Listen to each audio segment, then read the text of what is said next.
Rondon do Pará, semana da eleição de conselheiros tutelares da cidade. Estamos aqui diretamente da Unifespa, do curso de jornalismo. Essa é a Rádio Web. Estou aqui, Davi Traspadini, junto com a minha colega Gilmara do Carmo e Mirela Carvalho, que não está presente aqui, mas ajudou a construir todo esse esquema que a gente está montando aqui hoje, para entrevistar algumas pessoas que se disporam a dar essa entrevista para a gente, falar um pouco da sua trajetória e do porquê que a gente tem que votar nelas. Estamos aqui hoje com Miqueias, candidato à reeleição. Boa noite, Miqueias. Boa noite, Davi. Boa noite, Gilmara. Prazer estar aqui. Obrigado pelo espaço dado a cada candidato.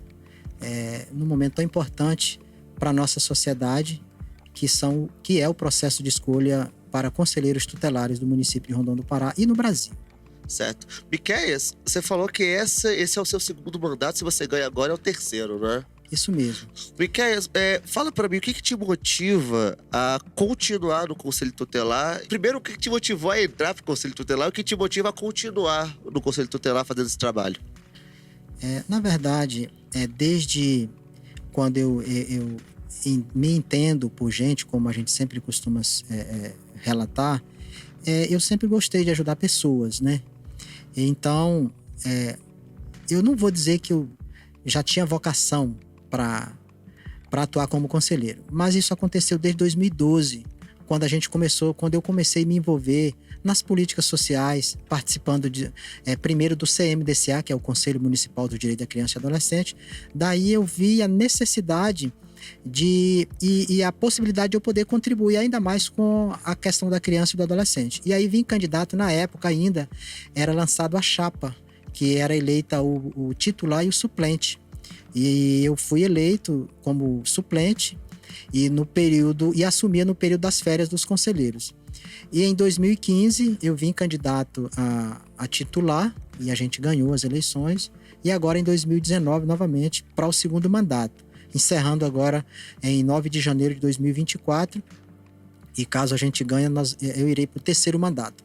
Então, assim, ao longo da minha atuação como conselheiro tutelar, eu me senti ainda mais na responsabilidade de poder fazer algo pelas nossas crianças e adolescentes. Porque o conselheiro, ele defende o direito, ele zela pelo cumprimento do direito, ele tutela, na verdade, o direito da criança e adolescente. Então, a minha motivação é porque eu acredito que eu ainda tenho que contribuir ainda mais com as nossas crianças e adolescentes ainda. Fala um pouco da sua trajetória antes do Conselho Tutelar, quais foram os seus trabalhos com crianças e adolescentes, o que te motivou, assim, institucionalmente? Você participou de alguma coisa com crianças, você dava aula, você era catequista ou na escola dominical, trabalha com crianças carentes? Qual é a sua trajetória antes de entrar para o conselho?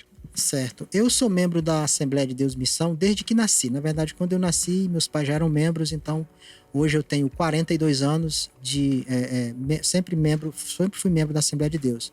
E na igreja, eu sou músico, a gente toca e trabalhava na escola dominical, né, na escola bíblica dominical, e eu sempre atuei dando aulas de música para alunos, seja adolescentes, enfim, essa faixa etária, adultos, na escola dominical também, dando aulas para adolescentes e crianças, enfim. Então eu sempre fui envolvido com as questões sociais dentro da própria igreja. Profissionalmente falando, sou de uma família muito humilde, a gente morava na roça, vim embora para Rondon, terminei meu ensino médio, fiz faculdade aqui em Rondon, então eu atuei em várias áreas na época, né? Diferentes áreas, que seja na política pública social, que seja em várias outras funções, né, no mercado de trabalho, vamos dizer assim.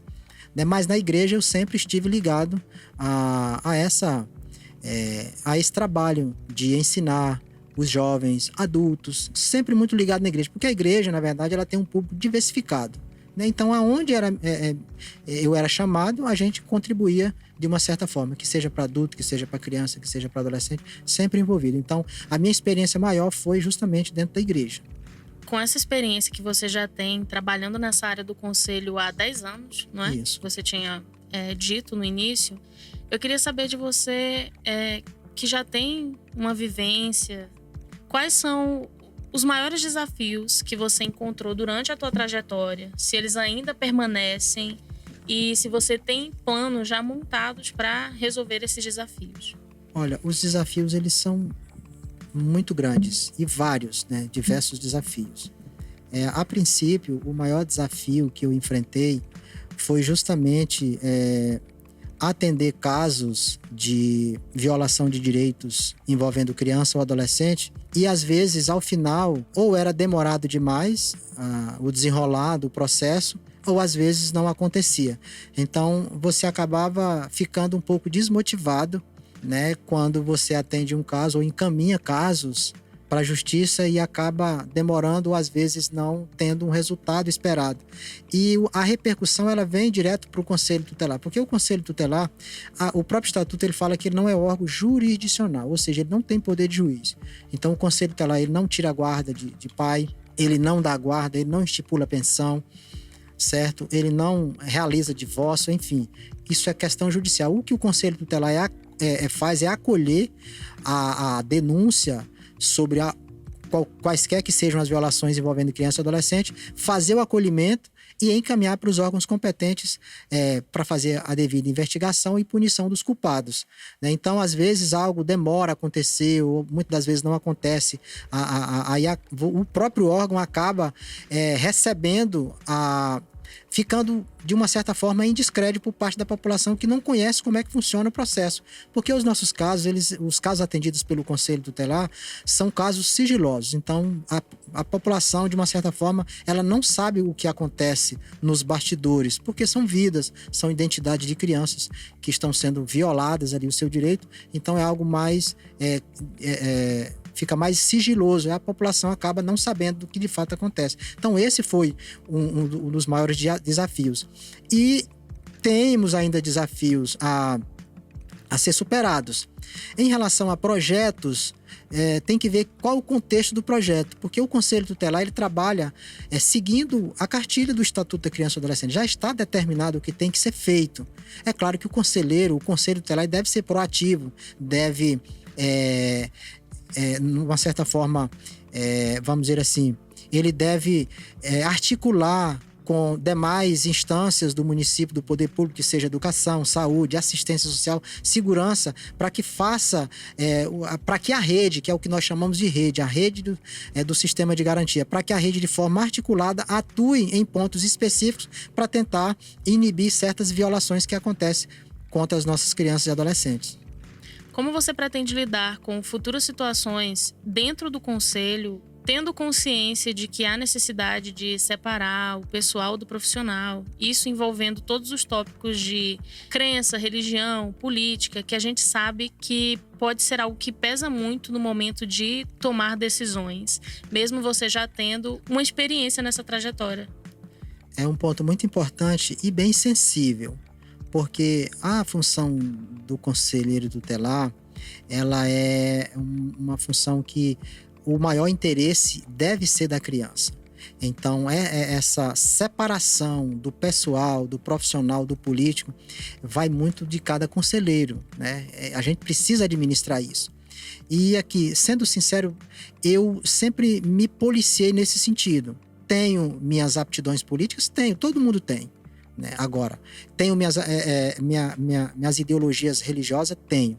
Mas Deus tem me dado isso de poder separar isso. Eu não misturo a política no Conselho Tutelar, nem tampouco a religião.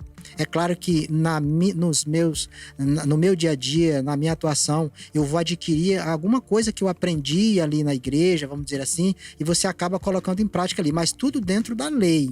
Outra coisa que é importante frisar, infelizmente, e eu não me refiro só em Rondon, mas assim, a nível de Brasil, a disputa para conselheiro tutelar, em alguns casos, é claro que assim, eu não estou aqui generalizando, mas existem pessoas que acabam usando isso como termômetro politicamente falando, onde você tem apoios políticos, onde até o próprio candidato ele faz a sondagem, como ele se desenvolve numa disputa dessa para, no ano seguinte, disputar uma eleição para vereador, enfim. Certo? E isso acaba atrapalhando de uma certa forma a atuação, porque o conselheiro, quando ele se candidata, ele tem que passar, ou quando alguém vota num conselheiro, é porque ele acredita que aquele conselheiro irá realmente fazer o seu trabalho, né? Agora, utilizar isso como um termômetro político, aí é bem complicado. Mas, assim, a gente consegue, né, separar. Mas eu confesso que no início do meu mandato estava sendo um pouco difícil você separar. Não atuando, misturando no atendimento, mas às vezes a gente chegava em casa e você atendia um caso, por exemplo, de abuso sexual, que para mim até então era algo que você só via na televisão. Aí você acaba lidando diretamente com casos. E quando eu chegava em casa, eu não conseguia me separar daquilo, do dia a dia, do trabalho. Você ia para casa, você ficava pensando e acabava até atrapalhando ali o teu relacionamento na própria casa, com a família, porque você ficava muito, internalizava aquilo. Mas hoje, graças a Deus, a gente consegue. Não que a gente fica frio, mas você vai conseguindo um equilíbrio ao longo dos anos devido à experiência que você vai adquirindo. 2 tópicos, né, que você citou anteriormente. Um foi sobre a frustração, quando um caso, às vezes, talvez não seja bem sucedido, né? E outro sobre o equilíbrio. Eu queria saber como você, como estar, né, conselheiro e tem uma certa experiência já no Conselho Tutelar. Eu quero saber como que você lida com o emocional e como você pretende, caso seja eleito novamente, tratar isso, né, a questão do emocional dentro do colegiado. É engraçado, eu posso usar o termo assim, que o conselheiro tutelar, uma de suas atribuições é requisitar serviços públicos, inclusive na área psicológica. Então, uma criança que sofreu uma violência, seja ela física, sexual, psicológica, o primeiro encaminhamento que o conselho tutelar deve fazer é encaminhar para um psicólogo. Você requisita esse serviço para tratar o psicológico dessa vítima. E o próprio conselheiro, ele não tem à sua disposição esse atendimento, um profissional que, vezes, possa lhe dar esse apoio emocional. Então, você acaba não conseguindo, você acaba ficando sobrecarregado, porque você requisita o serviço para alguém que precisa, mas às vezes o próprio município, vamos dizer assim, eu posso usar esse termo, não te oferta. E caso eu queira um atendimento psicológico, vou ter que arcar, pagar, enfim, né? Porque o conselheiro não tem esse direito. E não é fácil lidar com isso. Mas o psicológico, a gente fica bem abalado. Tivemos um caso agora, por exemplo, daquela criança que infelizmente perdeu a vida. Por mais que foi uma situação, uma fatalidade, mas são coisas que é uma vida também que foi perdida. Uma criança ali recém-nascida praticamente, com 4 anos e com o futuro todo pela frente. Eu cito esse caso, mas assim, existem casos também muito graves, que é a violência sexual, que você acaba internalizando isso e o teu psicológico fica abalado. Porque eu tenho uma menina, eu tenho uma filha de 4 anos. Então, com o tempo no trabalho como conselheiro, a gente acaba desconfiando praticamente de todo mundo. Você não confia quase em ninguém. Se a criança tem um comportamento ali, você já deduz o que está acontecendo, você já fica questionando, porque você acha que, na verdade, o perigo ele ronda em todas as instâncias. Então, você acaba desconfiando, infelizmente, de muita gente. Miqueias, fica à vontade para você fazer suas considerações finais e dizer para a gente por que deveríamos votar em você nessas eleições que estão se aproximando. Certo. Antes já fiz isso no início, mas agradecer mais uma vez pelo espaço. Eu acho que isso é muito importante. A população, ela precisa saber quem são os candidatos. Nós temos uma leva de candidatos aí, bons nomes, experientes ou não como conselheiro, mas a população, ela está aí atenta para analisar o perfil de cada um. Eu falo a seguinte questão: eu adquiri ao longo desses anos uma experiência como conselheiro tutelar, estuda, a gente participa de capacitações para fazer um trabalho bem mais eficaz. E eu acredito que eu ainda posso contribuir com nossas crianças e adolescentes. Uma das coisas que eu sempre procurei me policiar e lutar, nós temos uma região, uma zona rural muito extensa, e a sede do município é bem longa, é bem distante dessas regiões. Então, a política pública e social, ela acaba ficando ela é um pouco mais lenta até chegar, né, nesses locais. Então, quem trabalhou comigo sabe da minha preocupação, estar mais presente na zona rural. Fizemos isso, palestras nas escolas, a convite dos professores, com famílias, dizendo da importância da parceria, do cuidado, da responsabilidade dos pais com os filhos, da união, da aliança entre pais e professores. A saúde tem que estar junto, porque são agentes importantes. Então a gente tem conseguido avançar isso como conselheiro, certo? E eu peço à população de Rondon que me dê mais esse voto de confiança, porque eu acredito que eu ainda posso contribuir para que eu possa continuar ainda mais por mais alguns anos, lidando e zelando pelo cumprimento dos direitos de criança e adolescente. Então não esqueça, entre os seus candidatos que você escolher, vote no irmão Miqueias, número 5, porque você está, além de contribuir com as nossas crianças e adolescentes, você vai estar fortalecendo o Conselho Tutelar. Então, mais uma vez, a gente quer agradecer pelo seu tempo e disponibilidade de estar aqui no nosso espaço. E agora a gente vai esperar o resultado dessas eleições que estão se aproximando. Espero que na segunda-feira a gente esteja comemorando a vitória, né? Mas a minha vida está na mão de Deus, mas quem vota é o povo, né? Então Deus, ele tem todo um controle, mas quem vota é a população. Então, que Rondon do Pará fique atenta, se mobilize, vá nas urnas, procure a Escola Dom Pedro I, chame a sua família, amigos, vamos participar desse processo que é muito importante.